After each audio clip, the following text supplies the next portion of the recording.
Hello guys, আসসালামু আলাইকুম। কেমন আছেন সবাই?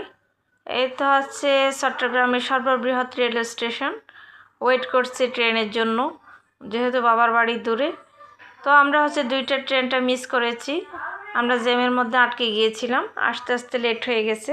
তো এখন টিকিট কাটা হচ্ছে পাঁচটার জন্য। এখন বাজে 2টা 3টা বাজে। তো আরও 2 ঘন্টা ওয়েট করতে হবে। তো আমরা হচ্ছে আশেপাশের ঘুরে দেখছিলাম।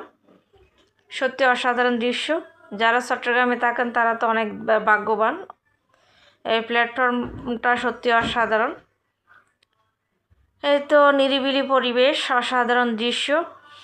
এই তো ট্রেন থেকে নেমে যাত্রীর দল কত সুন্দর দেখাচ্ছে, দেখেন দূর থেকে হয়তো দেখা যাচ্ছে না ঠিক মতো। আর আমরা হচ্ছে দেখেন প্ল্যাটফর্মে কত নিরিবিলি একটা পরিবেশ, সবাই ওয়েট করছে ট্রেনের জন্য, যাত্রীরা। আর আমি হচ্ছে আশেপাশটা ঘুরে ঘুরে দেখছিলাম চারপাশটা। সত্যি অসাধারণ মনোরম দৃশ্য, সত্যি একটা ভালো লাগা পরিবেশ। এই যে দেখুন ট্রেনের রাস্তাগুলি কত সুন্দর, মাশাআল্লাহ। তো আমার বাবার বাড়ি হচ্ছে চট্টগ্রামে, তো আমার তো অনেক দূরের পথ, সেজন্য আমরা চট্টগ্রাম থেকে হচ্ছে চাঁদপুরে রওনা দিব। তো আসলে অপেক্ষা খুবই কষ্টকর। 2টা ট্রেনে চলে গেলে হয়তো অনেক তাড়াতাড়ি পৌঁছে যেতাম। এখন 5টা ট্রেনে রওনা দিব। তো যেতে যেতে হচ্ছে রাত 9টা 10টার মতো বাজবে। তো যাই হোক, ট্রেন ভ্রমণ সত্যি আনন্দদায়ক। ট্রেনে যারা চড়েন নাই তারা অবশ্যই একবার ট্রাই করবেন। ট্রেন ভ্রমণ সত্যি অসাধারণ মনে হয়। আর ট্রেনে কোনো তেমন কষ্ট নাই, ট্রেনে সব সুবিধা। তো সবাই একবার হলেও ট্রেন ভ্রমণটা ট্রাই করবেন।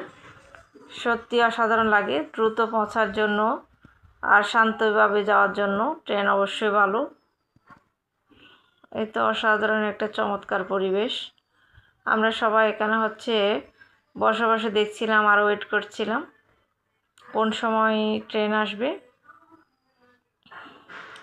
এতে দেখুন মানুষ কত সুন্দর, নিরিবিলি একটা সুন্দর চমৎকার পরিবেশ।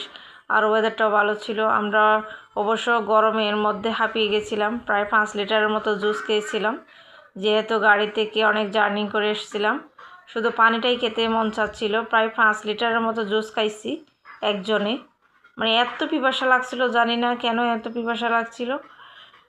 একজনে 5 লিটারের মতো জুস খাওয়া হয়ে গেছে আমাদের। এদিকে হচ্ছে আমরা সবাই ওয়েট করছিলাম, এই যে যাত্রীগণ অপেক্ষা করছে। সত্যি অসাধারণ একটা চমৎকার